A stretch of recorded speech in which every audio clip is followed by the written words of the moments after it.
Have you ever seen someone buy a comic book or a mystery box and thought to yourself, wow, what a waste of money? Well, I'm sorry to say that I certainly have. But I was really challenged about that mindset this week as I was reading this book, The Psychology of Money, which I highly recommend. And one of the things that it reminded me about was that we all have different backgrounds and circumstances that cause us to think about money differently. And so I should seek to have understanding with how people use theirs.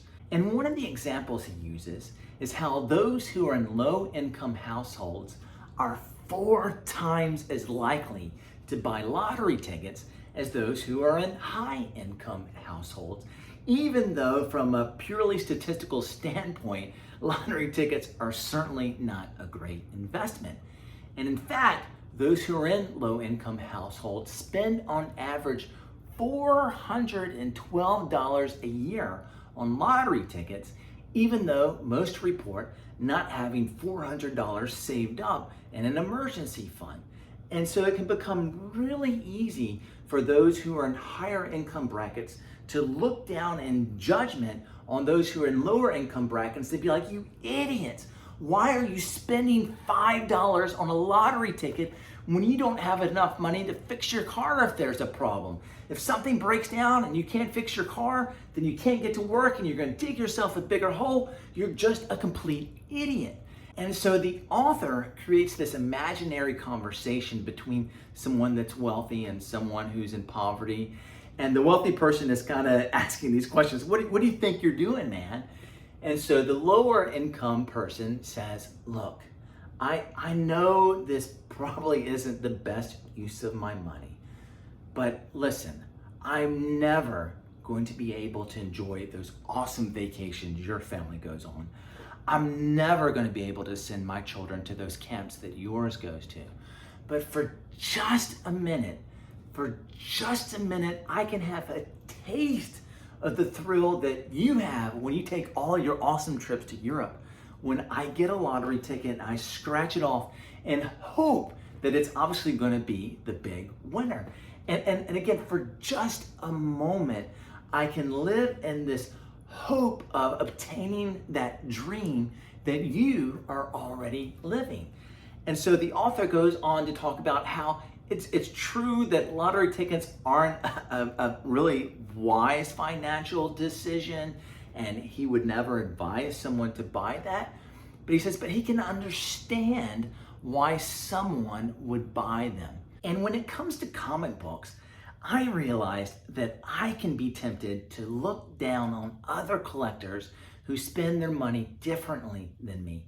In other words, I might see someone who bought a comic at the height of its hype and be like, dude, if you had just waited 6 months, you could have gotten that book for half price. What a waste of money. Or especially for me when it comes to mystery boxes, because if you're just running the numbers, mystery boxes tend not to be a great return on investment.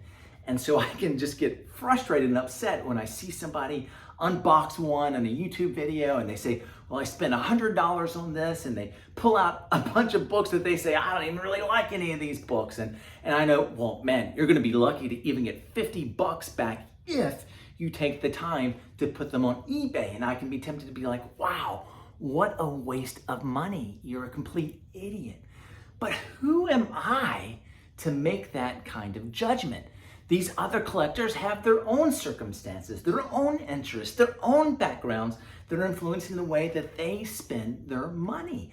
And so the mystery box is kind of like a lottery ticket, right?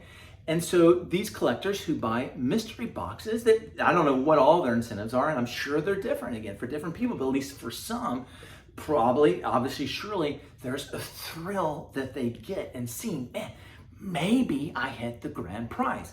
And just like someone scratching off a ticket and it's a loser, they might open up the box and it's a loser, and certainly they're disappointed, rat staying. But for just a couple of minutes, they got to live with that thrill of, oh man, maybe it's the big one. And even if it's not the big one, there's just something exciting about like, oh, here's 10 books and discovering what they might be when you have no idea. Like uncertainty is just such curiosity, and it kills the cat in some way, but curiosity, there's just a thrill of unpacking something like a gift or whatever it might be. And so when it comes to a mystery box, if people get a thrill and they have the money to spend, who the heck am I to make any kind of judgment on that? Instead, I should just be, wow, man, I'm glad you were able to experience that thrill and able to buy that box like you wanted. Or another example is when it comes to ratio variants. Somebody can buy a ratio variant the day it comes out, and it's easy for me to be like, dude, if you just wait a year, you're probably gonna find that in a dollar bin. You just wasted your money. But who am I to tell someone else whether or not they're wasting their money? What if they just have a crappy job and the one thing they have to look forward to is this ratio variant that they saw is coming out on New Comic Book Day, and it's just going to fill them with joy, even if in the long term of things they're overpaying, they still experience for a moment, oh, wow, man, work was terrible today, but now I can just look at this beautiful cover by my favorite artist, and they can experience it now, and they don't have to wait a year to get it for $1. Yeah, again, I might think it's not the greatest investment in terms of money-wise, but there's more important things than simple money. And again, obviously, I'm not excusing, obviously, financial irresponsibility, right? I mean, if buying that variant book means that your kid isn't going to get food, then obviously that's just objectively terrible. So even though I certainly have the right to have an opinion on whether or not something is a good investment, like I don't think lottery tickets are a good investment, I don't think mystery boxes are a good investment, I should not worry about how other people spend their money and instead just be grateful for what I have, the comics that are in my collection, and be happy for any other collector that is able to add any books in their collection that make them happy. But I'm curious, are you also tempted to look down on people who spend their money differently than you, especially in this hobby? Or are you on the other side of the fence, where you feel like people look down on you for how you spend your money? Because probably all of us can experience people outside of the hobby looking down on us. I mean, if my dad knew how much I spent on comic books, even though I've made money and flipping them, he would probably have an aneurysm. And same thing with my wife if she knew everything. But yeah, that's a tale for another day. Or I'm curious if you can relate to these concepts in any other area of your life outside of collecting. Please tell me in the comments below. And of course, if you haven't subscribed to this channel, I'd appreciate it if you consider doing so now. Like, comment, thank you.